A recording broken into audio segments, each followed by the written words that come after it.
Introduce our commencement speaker. He holds the record for commencement addresses with 2. He's the only back-to-back commencement address. And we're glad to have you back, Mr. White.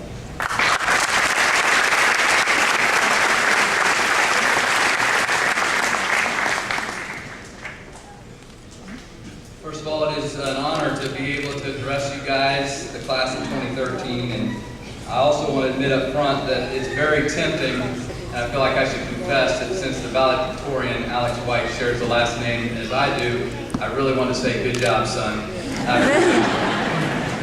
But that would be a lie, so I shouldn't start off that way, and I'm sure his parents would rather take the credit. This is a very, very talented class. I've had the opportunity for the last 4 or 5 years and the privilege to be able to watch you on the athletic playing fields, in the theater, in the band and choir. I've had an opportunity to observe quite a few of you. It'd take a while for me to mention them all by name, but I'll never forget Becca coming home the first day she moved to Batavia and being all excited because she met a great friend in Jordan Skinner. And so that meant a lot to us as parents. Jessie Bauer, our Saturday night daughter, as we call her, because that seems to be when she came over. And all of you have been so impressive with athletics and so many other things. And I will also say that this class, the class of 2013, is a very resilient class. Because as we all know, you all weren't even supposed to be here. This world was supposed to end 2 or 3 times in your class history. And that's a lot of pressure, because the likelihood is you're probably not going to want to finish your homework because you think the world is going to end, and how disappointing it must be the next morning to find out that my ends were wrong. So you guys are resilient. I must give a couple quick shout outs. One to our daughter Clem. Clem all the way from France. She came here this year, and I cannot imagine the determination and hard work it takes to come from another country and move to another country like the United States, to Batavia, and to exceed very well in all that she did. So Clem, bien joué. Well done. Bravo. To my daughter Becca, who did sing the national anthem tonight, so I'm going to brag just for a second. We're proud of you, we love you, and we appreciate just your love for people and your compassion. But I'm going to say up front, and I did this last year, that I feel like I'm always so fortunate to be able to be up here to be able to address my kids. And I know a lot of you here would love to say something to yours. So what I want you to do right now is to look at your student, to look at the person that you're here for, and to go ahead and tell them right now how you feel about them. Go ahead.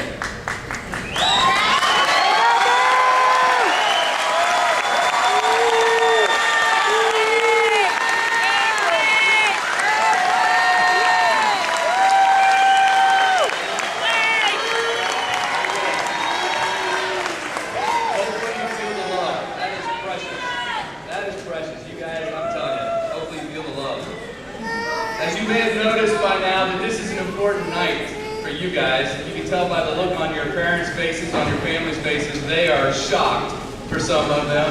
They're excited.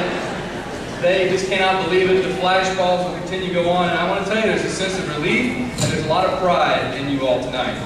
So tonight, you could do no wrong. So take my advice on this night. If there was ever a good night to ask for some money, tonight would be the night, right? If there was ever time to confess or announce that you went to the principal's office in the 5th grade for tying somebody's shoelaces together, tonight might be a night to have a clean slate and come clean. If it was you that broke that priceless family heirloom, horse playing in the house, don't say anything. This would not be the night, because any money you receive will be collected for damages. Seriously, one of the reasons this is a big night for everyone is because this is a benchmark moment. It's been mentioned by Alex and listened to so many that this took everybody to be a part of this. So many people played a role in this. And I know graduates, you're very appreciative of those that are here to support you, so maybe this would be a good time for you to look at them and say, you did good.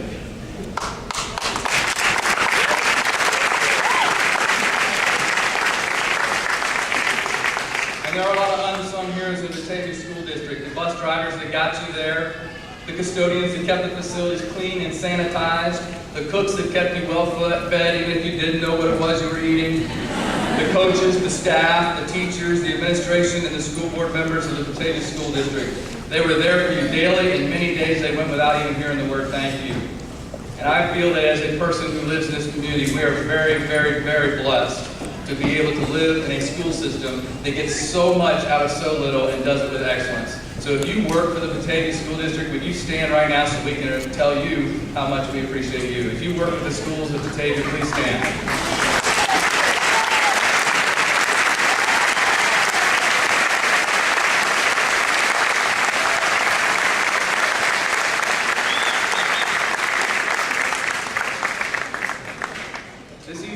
This evening is special, but of course it's also ironic because when you come to a commencement, the word commencement means beginning, but it really feels like the end.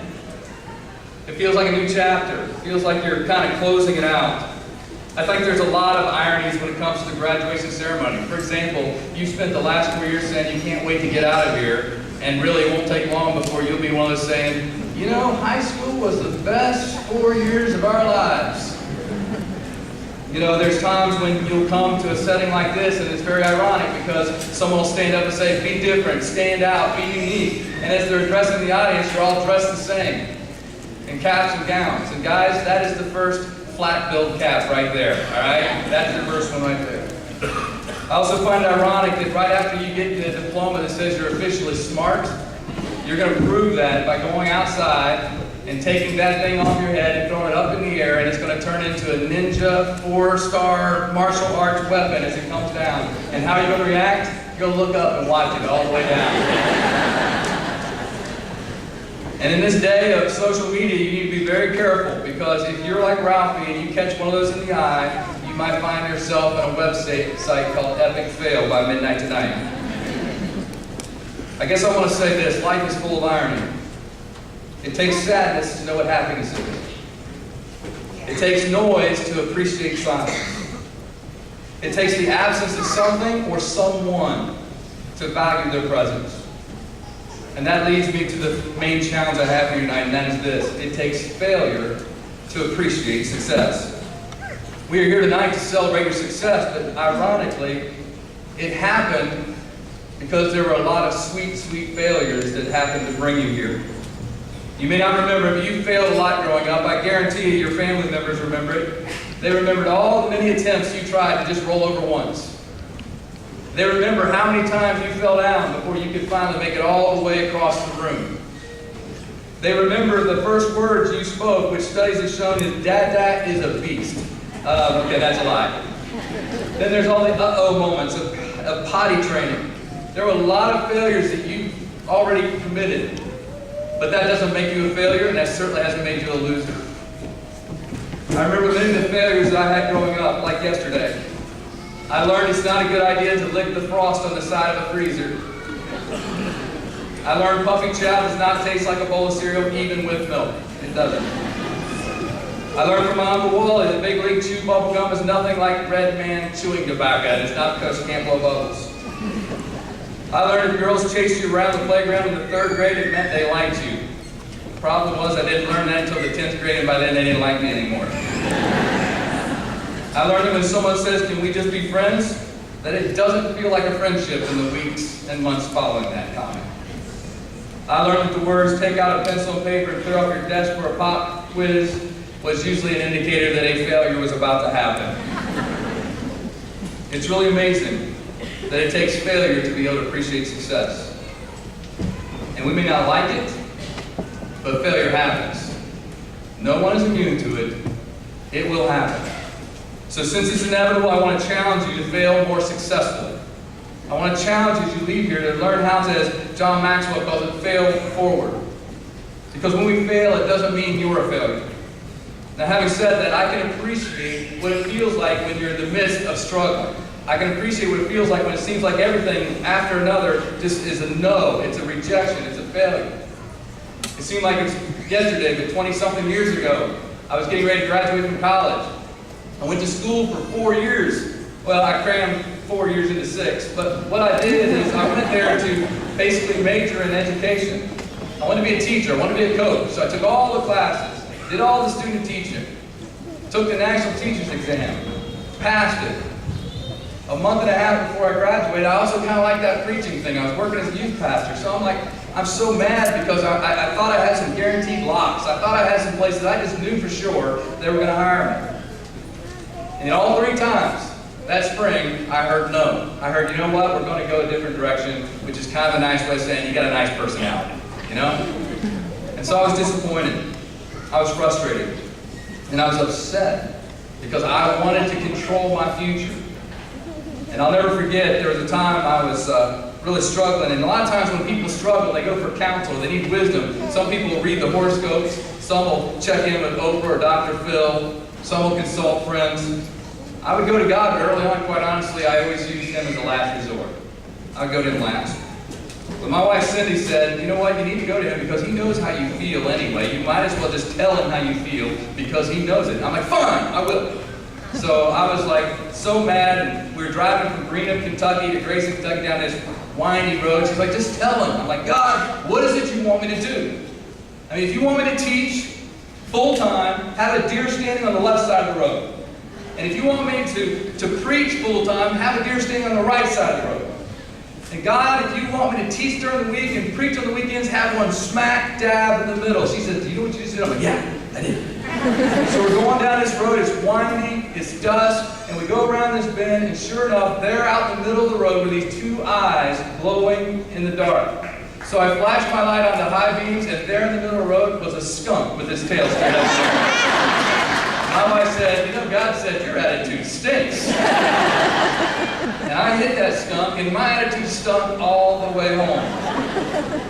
But it's hard not to feel like a failure when things that you want so bad is not working out. When you have these rejections, but you are not a failure.